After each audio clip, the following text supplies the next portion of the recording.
सर्वप्रथम सर्वांना श्री स्वामी समर्थ. स्वामी महाराजांच्या कृपेने तुमच्या सर्व चांगल्या इच्छा पूर्ण होत ही स्वामींचरणी प्रार्थना करते आणि आजच्या व्हिडिओला सुरुवात करते. 14 नोव्हेंबर 2024 गुरुवारला वैकुंठ चतुर्दशी आलेली आहे. काही जण या दिवशी उपवास सुद्धा करतात. तर ही वैकुंठ चतुर्दशी 14 नोव्हेंबरला गुरुवार रोजी सुरू होणार आहे आणि 15 नोव्हेंबर 2024ला शुक्रवार रोजी पहाटे 6:18 ही संपणार आहे. म्हणून जी सेवा उपाय आपल्याला करायचे आहे ते आपल्याला 14 तारखेला करायचे आहे. 14 तारखेला रात्री ठीक 12 वाजता आपल्याला काही सेवासुद्धा करायच्या आहे. सर्वांनाच माहीत आहे ही सर्व पृथ्वी सृष्टी भगवान ब्रह्मदेवांनी निर्माण केली. या सृष्टीचे पालनहार भगवान श्री हरी विष्णू आणि या सृष्टीचे रक्षण करता मुक्ती मिळवून देणारे भगवान शिवशंकरजीच आहेत.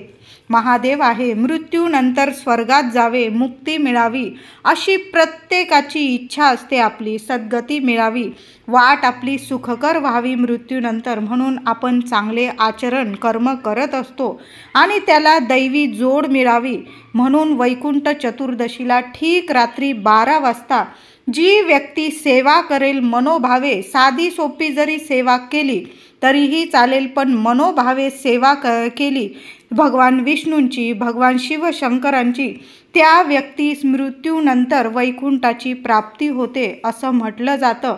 जिवंतपणी सुद्धा सर्व सुखांची प्राप्ती आणि मृत्यूनंतर वैकुंठाची प्राप्ती होते असं म्हटलं जातं.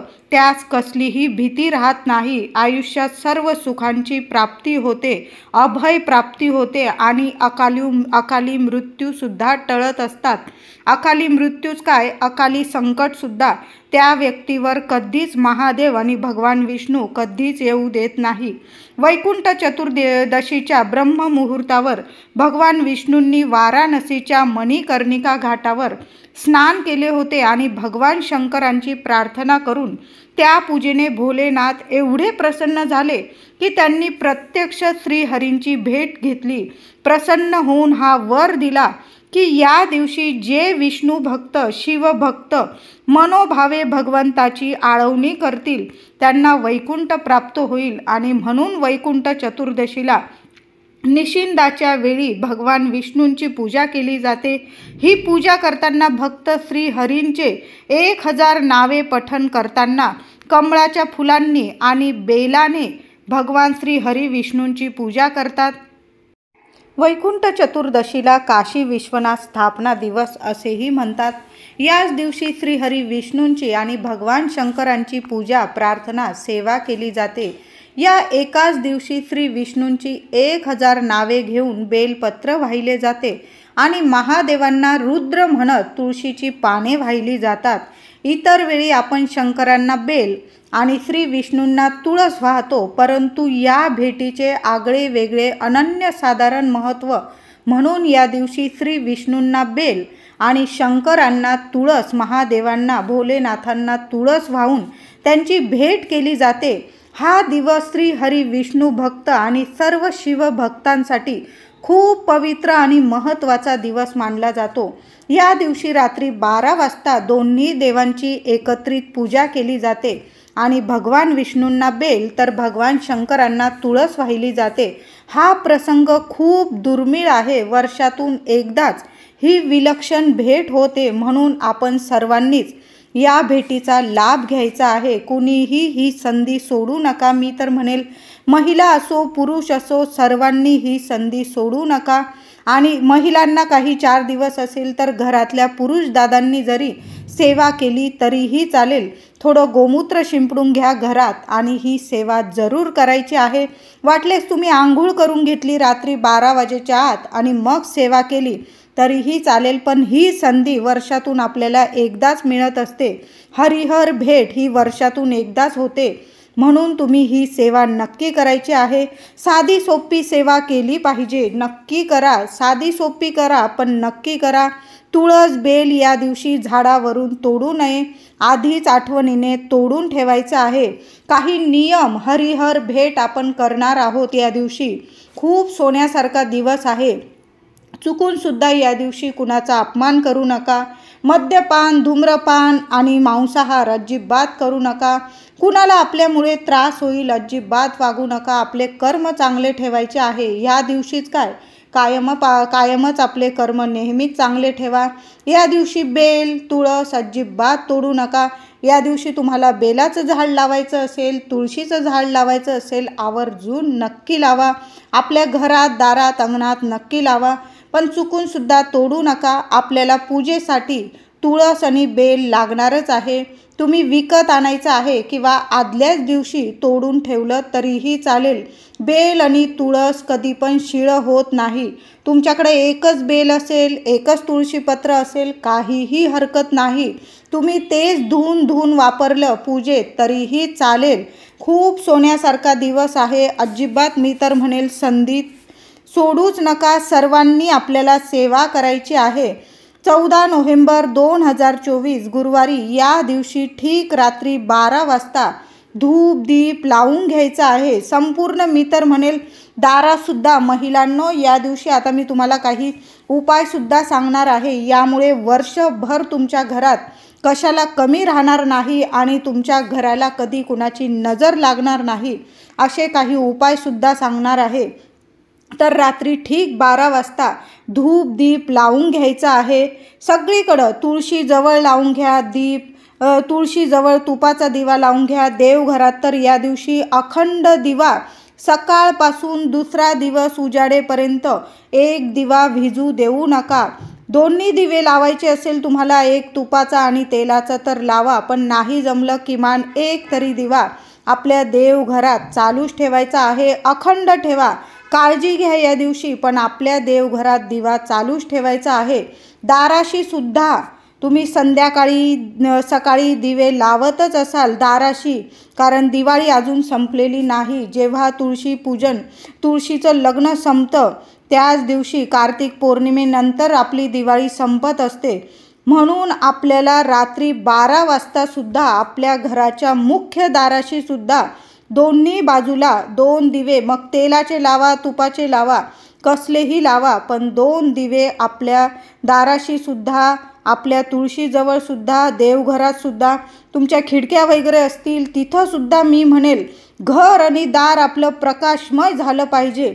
भगवान विष्णू आणि महादेवांची, त्याबरोबर लक्ष्मी मातेची इतकी कृपा झाली पाहिजे की आपल्या घरात कशाला कमी नको राहिला. ज्या घरात उजेड असेल त्या घरात सर्व देवी देवता या दिवशी आकर्षित होतात. लक्ष्मी आकर्षित होईल आणि तुमचं घर सोडून कधीच जाणार नाही. हरिहर भेट वर्षातून एकदाच होत असते. आपलं घर कसं नीट सजवून ठेवायचं आहे. महिलांनो नक्की करा. 11 वाजेपासूनच जरी तयारी करायला लागला तुम्ही, काहीही हरकत नाही. हेच दिवाळीचे दिवस असतात जेव्हा आपण जास्त करून सेवा पूजा करत असतो. तुमच्याकडं शिवशंकरांची शिवपिंडी असेल, बाळकृष्णांची मूर्ती असेल, जरी तुम्ही सकाळी अभिषेक घातला असेल तरी पण रात्री 12 वाजता बरोबर अभिषेक घालून घ्यायचा आहे. थोडा आधी घातला 11:30 वाजता वगैरे तरीही चालेल. अभिषेक घालून स्वच्छ करून तुम्ही दुधाने, पंचामृताने अभिषेक घाला. नंतर स्वच्छ पाण्याने स्वच्छ करून देवघरात स्थापना करा आणि चंदन, अष्टगंध लावून फुलं वाहून घ्यायचं आहे. आणि एक तरी कमळाचं फूल श्रीहरी विष्णूंना अवश्य व्हायचं आहे. भगवान शंकरांना पांढरी फुलं अर्पण करा. तुमच्याकडं धोत्र्याचं फूल असेल किंवा इतर पांढरी फुलं असेल, तुम्ही आवर्जून या दिवशी नक्की व्हायचं आहे. त्याचबरोबर हातात तुळशीपत्र. आता तुमच्याकडं कितीही तुळशीपत्र असू दे, 1 असो 1000 असो, या दिवशी तुळस हात लावू नका, तोडू नका. तुम्हाला तुळस लावायची लावू शकता, पण तुळशीपत्र तोडू नका. आदल्या दिवशी तोडून ठेवा, नाहीतर विकत आणा. हातात तुळशीपत्र घ्यायचं आणि श्री विष्णूंची 1000 नावं घेऊन विष्णू सहस्त्र नामावली बोलत आपल्याला ही तुळशीपत्र आपल्याला व्हायची आहे. ती म्हणजे भगवान महादेवांना, भोलेनाथांना विष्णू सहस्त्र नामावली बोलत आपल्याला शंकरांना तुळस अर्पण करायची आहे. तुमची पाठ नसेल तर तुम्ही यूट्यूबला लावून दिली किंवा ओम नमो भगवते वासुदेवाय नमः हा मंत्र जपत जरी तुम्ही भोलेनाथांना, महादेवांना शिवपिंडीवर तुळस अर्पण केली तरीही चालेल. त्याचबरोबर बेलपत्र हातात घ्यायचं आहे. एक बेलपत्र राहू द्या, 11, 21, 108 तुमच्याकडं जेवढी बेलपत्र असेल हातात घ्यायची आहे. ओम नमः शिवाय, ओम नमः शिवाय मंत्र जपत तुम्हाला बेलपत्र श्री हरी विष्णूंना अर्पण करायचं आहे. यालाच म्हणतात हरिहर भेट.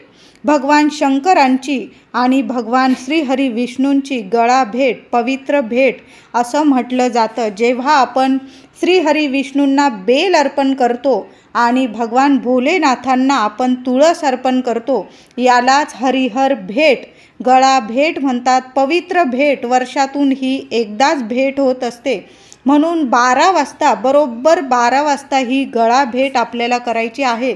तुम्ही 11:30 वाजेपासूनच तयारी करून घेतली म्हणजे भगवान भोलेनाथांना महादेवांच्या शिवपिंडीवर, बाळकृष्णाच्या मूर्तीवर तुम्ही अभिषेक घालून स्वच्छ करून मूर्ती स्थापन करून घ्यायची आहे. आणि बरोबर 12 वाजता आपल्याला तुळस भगवान भोलेनाथांना तर बेल श्रीहरी विष्णूंना अर्पण करायचं आहे. यालाच हरिहर भेट असं म्हटलं जातं. जे कोणी ही भेट घडवून आणतात त्याला या जगात कशाची कमी राहत नाही, कशाची भीती राहत नाही. अकाली संकट, अकाली मृत्यू, कसलीच भीती राहत नाही. ती व्यक्ती वैभवात, ऐश्वर्यात, सुखात नांदते कायम. त्या व्यक्तीच्या घरी, त्या महिलेच्या असू द्या किंवा पुरुष दादांच्या, त्यांच्या घरी अखंड लक्ष्मी नांदते आणि त्या व्यक्तीचे सर्व इच्छा पूर्ण होते. त्यांच्या मुलाबाळांची, संपूर्ण घराची भरभरून प्रगती होत असते. म्हणून रात्री 12 वाजता जेवढी सेवा जमेल ना तेवढी नक्की करायची आहे. जेवढी तुळस बेल असेल तेवढी अवश्य व्हा. देवघरात अखंड दिवा अवश्य ठेवायचा आहे. त्याचबरोबर तुम्हाला नाही विष्णू सहस्त्रनामावली येत, त्या दिवशी एक वेळा का होईना आपल्याला यूट्यूबवर का होईना विष्णू सहस्त्रनामावली जरूर ऐकायची आहे. 12 वाजता जरूर ही विष्णू सहस्त्रनामावली ऐकायची आहे.